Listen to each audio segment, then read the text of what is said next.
शहर के पेयजल सिस्टम पर कार्य किया। अंतर्राष्ट्रीय प्रकाशक द्वारा प्रोसेस सेफ्टी विषय की पुस्तक का रिव्यू भी किया है सर ने।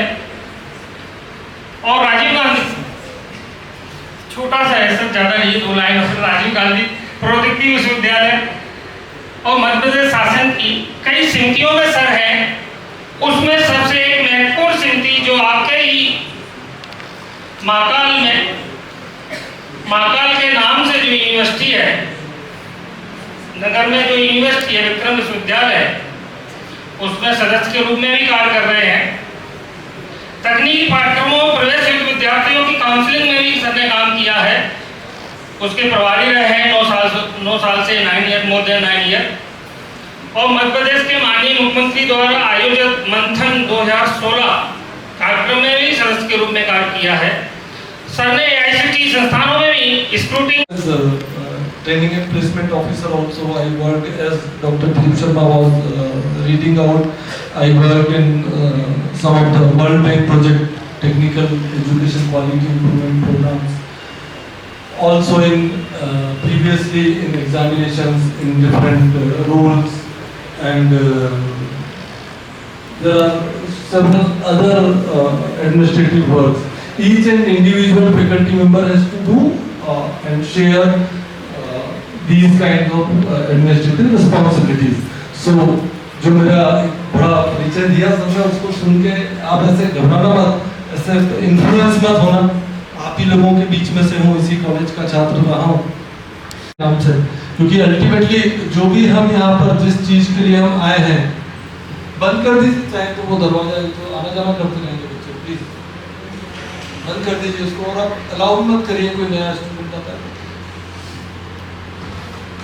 तो ये एक स्वाभाविक है ना, जो बच्चे ज़्यादा पढ़ते हैं, ज़्यादा मेहनत करते हैं, उनके परिप्रेक्ष्य में भी, उनके लिए भी, और जो थोड़ा कम पढ़ते हैं है ना, या बिल्कुल भी नहीं पढ़ते हैं, सब 2-3 कैटेगरीज होती है स्टूडेंट्स की, सभी के लिए ये स्वाभाविक एक क्षण होता है जो एंजाइटी की मैं बात कर रहा हूँ परीक्षा के नाम से। तो वो जो भी मैं बोल रहा था आपसे कि जो भी whatever we are learning here इस कॉलेज में, जिस चीज के लिए आए हैं, किस चीज के लिए आए हैं हमें बताएगा आप में से? इस कॉलेज को आपने चूज किया, आपने सिलेक्ट किया ड्यूरिंग योर दिस काउंसलिंग, है ना, जेईई की जो काउंसलिंग हो रही है उसमें आपने इसको चूज किया है। तो कोई बताएगा खड़े होकर क्यों चूज किया आपने ये कॉलेज और वो ब्रांच भी? हाँ please. Sir, to gain knowledge and acquire package from this college. Sorry, placements. Fine. Package also is important. क्या नाम है आपका? Sir, Himanshu Kumar sir. हिमांशु कुमार सिंह, ठीक है। और कोई कुछ बताएगा? To gain knowledge and to acquire satisfactory package. Yes. We can say satisfactory, है ना? कि हमारा एक जो भी उद्देश्य रहता है, सेटिस्फेक्शन लेवल रहता है कि हाँ यार 5 लाख का पैकेज मिल गया और it is good initially at least. तो और कोई कुछ इसमें ऐड करना चाहेगा? कोई भी? क्योंकि आप बिल्कुल नए हैं, नया परिवेश है, नया वातावरण है आपके लिए बिल्कुल, और बहुत बड़ा एक ट्रांजिशन पीरियड होता है ये सबके लिए, मेरे लिए भी था। जब मेरी स्कूलिंग हुई और स्कूलिंग में उसके अतिरिक्त जो इंटरपर्सनल बिहेवियर रहता है ना हमारा, जो पीयर ग्रुप्स आपके बनते हैं आपस में, उनके इंटरेक्शन में और ऐसी बहुत सारी चीजों में, है ना, होता है ना, अभी आपको फील करेंगे।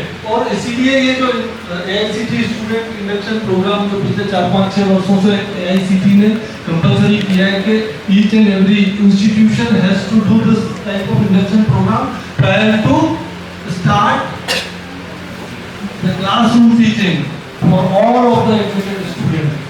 तो इसका एक पर्पस है कि जब वो एकदम से हम इधर हैं और उत्तर में है और एकदम दक्षिण में आना पड़ेगा, 180 डिग्री शिफ्ट होगा आपकी सारी चीजों में, आपकी एनवायरनमेंट में और बाकी चीजों में। तो उसके पहले आपको एटलीस्ट आपका इंट्रोडक्शन हो, आपस में भी हो, जितने भी स्टूडेंट्स एडमिटेड हैं उनमें आपस में इंटरेक्शन हो, उससे आपका एक कंफर्ट लेवल बढ़ता है। आपका इंट्रोडक्शन हो इस कॉलेज के प्रोमाइस से, बिल्डिंग से, क्लासरूम से, इंडिविजुअल डिपार्टमेंट से, जो जिस डिपार्टमेंट के हैं, या इंटर डिपार्टमेंट ऑल्सो होना ही चाहिए। आप तो बहुत सारे ऐसे, जैसे आज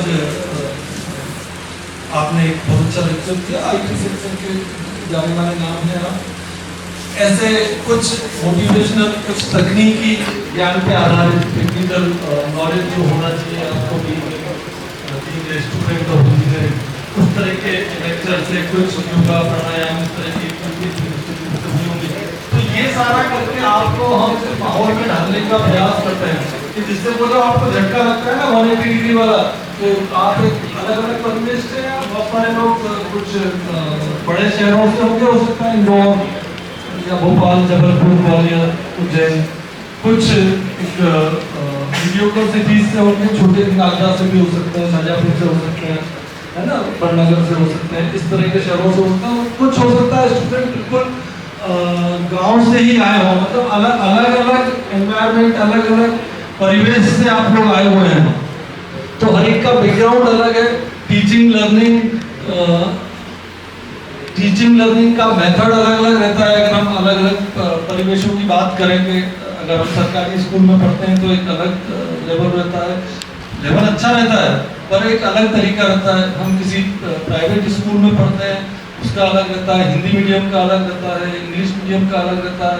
मी myself schooling I studied throughout in Hindi medium, or that too in a government college up to 10th class। 10th के बाद फिर 11th और 12th में मैंने लोकमान्य तिलक स्कूल में शिक्षा उज्जैन में उसमें ग्रहण की, और वो भी हिंदी मीडियम में ही करी। वहाँ पर दोनों मीडियम चलते हैं, अभी भी दोनों मीडियम चलते हैं। तो एक इंग्लिश मीडियम से आएगा बच्चा, एक हिंदी मीडियम से आएगा, ग्रामीण पृष्ठभूमि से आएगा, शहरी पृष्ठभूमि से आएगा, तो बहुत सारे ऐसे अंतर रहते हैं जो होता है ना कि हमारी लर्निंग जिसमें आप अभी तक अपने आप को आपने डेवलप किया है, यहाँ तक पहुँचे, तो लर्निंग क्या पे डिपेंड करती है, उस परिवेश पे डिपेंड करती है, उस वातावरण पे डिपेंड करती है, एनवायरनमेंट पे, और क्या वहाँ के क्या कल्चर्स हैं, वैल्यू सिस्टम क्या है, वगैरह वगैरह। ऐसी बहुत सारी जो हमारा परिवेश होता है ना, उसमें परिवार भी सम्मिलित है। परिवार तो पहली पाठशाला होती है, सबने सुना ही है। तो इसके कारण एक मिक्स ब्रीड बन जाती है हमारी यहाँ पे आके। तो उस एंजाइटी को खत्म करने के लिए आपको यहाँ पर इस वातावरण में सेट होने के लिए ये पूरा कार्यक्रम कराया गया। मैंने दोबारा इसको रिपीट किया, मेरे से पहले सारे लगभग वक्ताओं ने आपको इस इंडक्शन प्रोग्राम के OGP के बारे में निश्चित रूप से बताया ही होगा, और आप you must be well aware of the entire motive of this type of program. So, on behalf of our examination section, or on behalf of the entire fraternity of this esteemed and very old institution, I welcome you to this GESU Government Engineering College. और इसको short में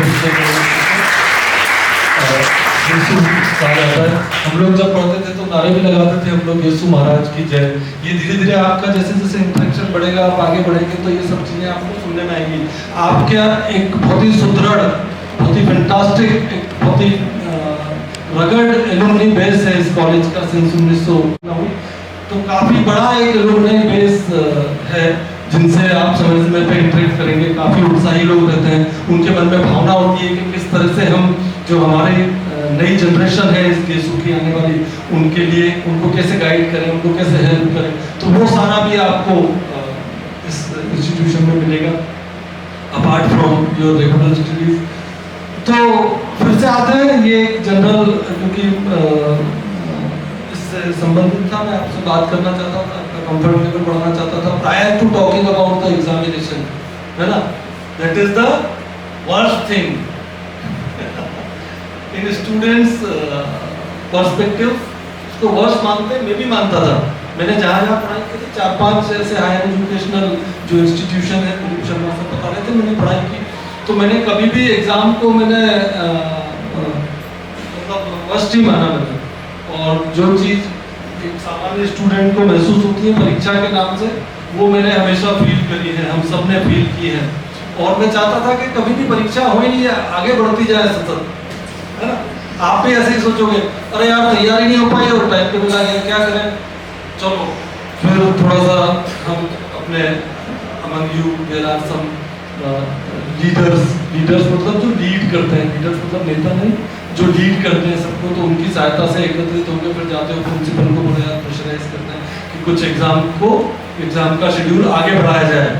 क्यों, बहुत सारे ऐसे बहाने रहते हैं हमारे पास, तैयारी नहीं हो पाई है, बीच में कुछ एनुअल प्रोग्राम आ गया था, एनुअल फंक्शन आ गया था, या स्पोर्ट्स मीट आ गई थी, कुछ और डिपार्टमेंटल प्रोग्राम आ गए थे, तो उस समय सर क्लासेस नहीं हो पाई, तो क्लासेस पूरी नहीं हो पाई है, वगैरह वगैरह, ऐसे बहुत सारी चीजें रहती है। पर उसकी जो जड़ में वही एंजाइटी रहती है।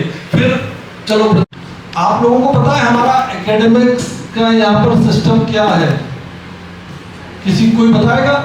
आप गलत भी बोलेंगे तो मैं उसको बुरा नहीं लगेगा, इसीलिए नहीं लगेगा कि आप नए हैं। I can't expect from you कि you should know each and everything. तो अगर किसी को मालूम हो कि यहाँ पर एकेडमिक व्यवस्थाएं किस तरह की हैं, जैसे मैं बताता हूँ कि एक तो आरजीपीवी से संबद्धता होती है ना, एफिलिएशन विद आरजीपीवी।